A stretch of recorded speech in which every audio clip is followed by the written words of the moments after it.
I came to Chicago because I wanted answers. I figured, why not turn to the experts? The EPA, the Zone 5 office, covers Summit Equipment and Supply. And Summit Equipment Supply polluted my neighborhood. In 1986, in the Castle Homes neighborhood of southwest Akron, Ohio, the Akron police received a complaint about the mishandling of potentially toxic materials at Summit Equipment and Supply, a metal reclaiming facility situated in a quiet residential neighborhood. Upon arrival of the EPA, it came to light that the dump was glowing with toxic waste to the tune of 74,000 parts per million. 50 parts per million is the threshold for what the US EPA considers to be dangerous to the public health.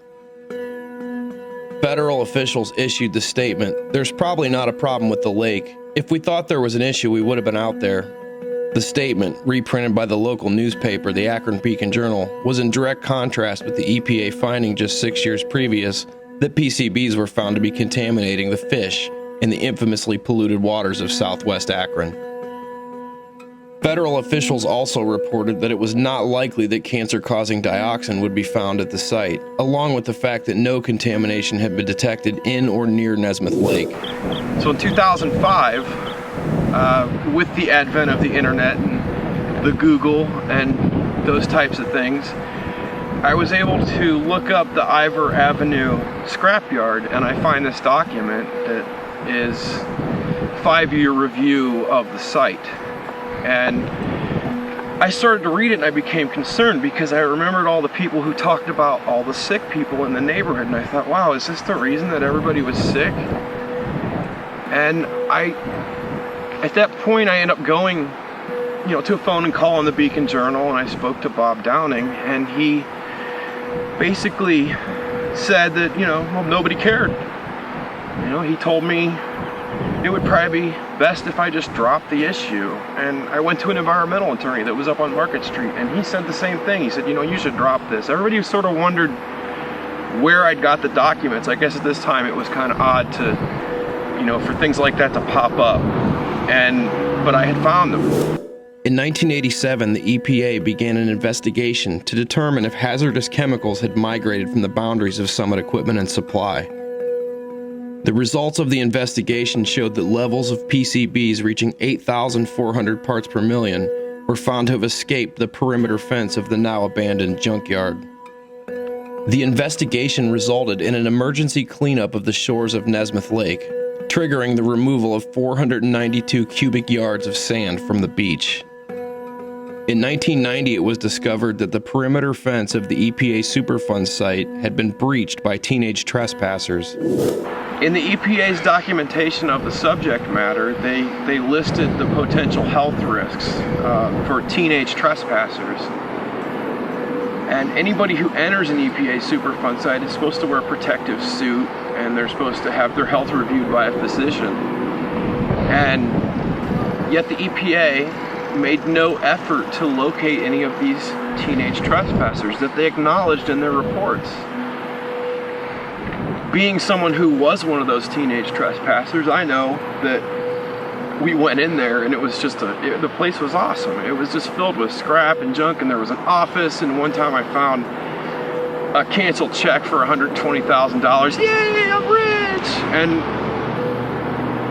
And then we found binders, and we ended up taking those binders, notebook binders, and we had them and we took them to school.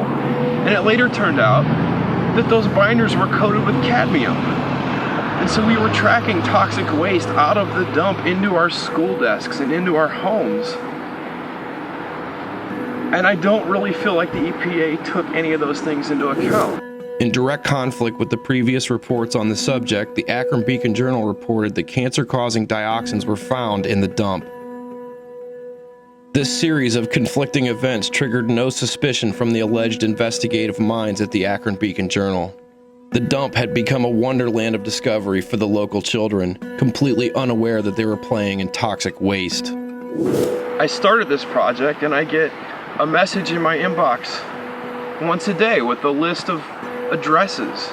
Someone says, there's 12 houses on our block, and 6 of those houses there's cases of cancer.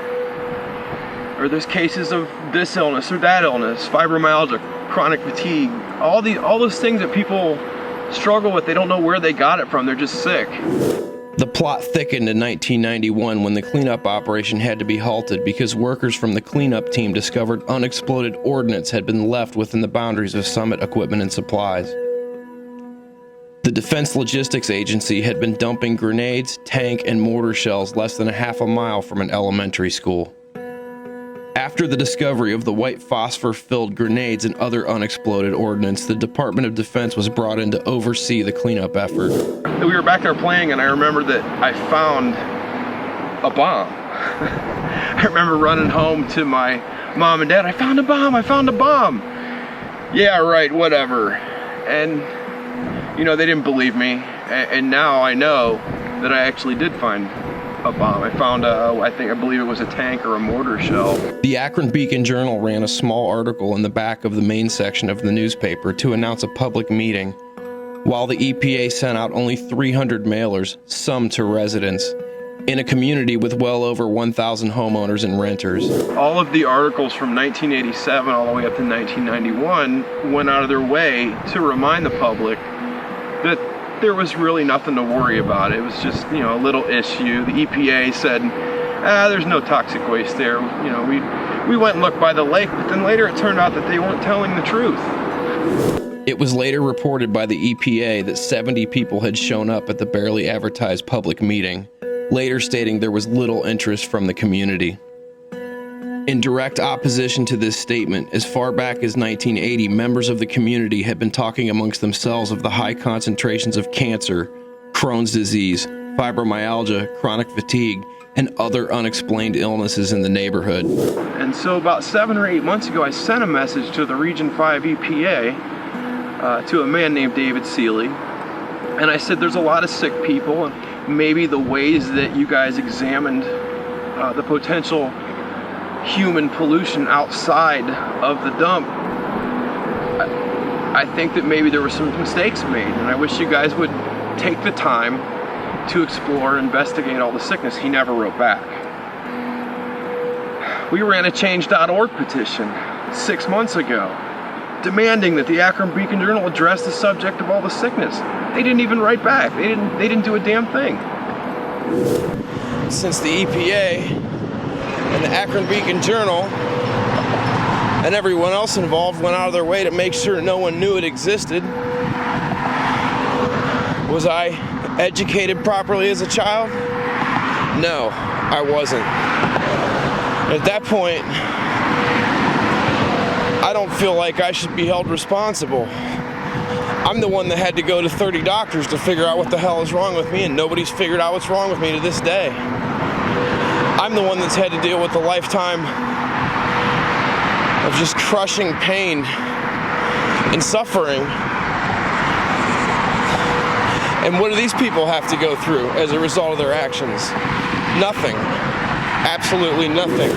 After I received no response from David Seeley by email, I made the mistake of having faith in my own government. I thought, you know what, I'm a disabled person. If I take the time and spend the money to go to Chicago and just talk to these people, maybe they'll be concerned and they'll do something. I'm in Chicago today because I'm going to pay a visit to the Region 5 EPA director. I'm going to attempt to. I'm just going to drop in. It's Friday. It's late in the week.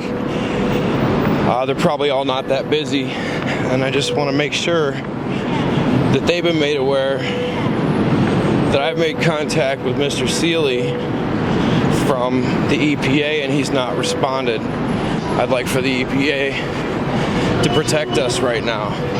That's their jobs. I'm sure that if I talk to them in a nice, respectful way, they'll probably respond with something relatively acceptable for the EPA. But when I went in there, they seemed to have no issue with helping me until I mentioned Summit Equipment and Supplies and the Department of Defense. Then, I'm going to have to take you downstairs. And I said, are you saying that the EPA doesn't care about whether people are sick or not? Oh, that's preposterous. I said, then why are you escorting me out of the building right now? So I just came out of there, and I asked a gentleman from the EPA who wouldn't give me his name if he would provide me with access to a community relations officer or access to David Seeley, the man who won't write back. And he escorted me from the building. He escorted me down to the lobby and outside. And right now, I think that's the most absolute inappropriate treatment that I ever could have expected to receive from the organization that's supposed to be overseeing my safety. There's one question that keeps popping up in my mind. Why? Why won't the Beacon Journal write an article about all the sick people?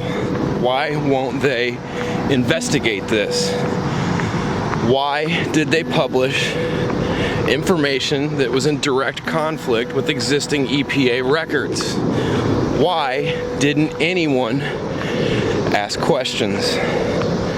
Those are the things that are driving me to do this. I just want answers. I want to be protected by the people that have been entrusted to protect me. I want to know why. I've been sick for 15 years of my life. I'm walking around right now, and I feel like shit. I can't just walk down the street and feel normal like everybody else. I have to wake up feeling sick every day. I have to wake up with no answers as to why I'm sick every day. Those things they're hard to deal with.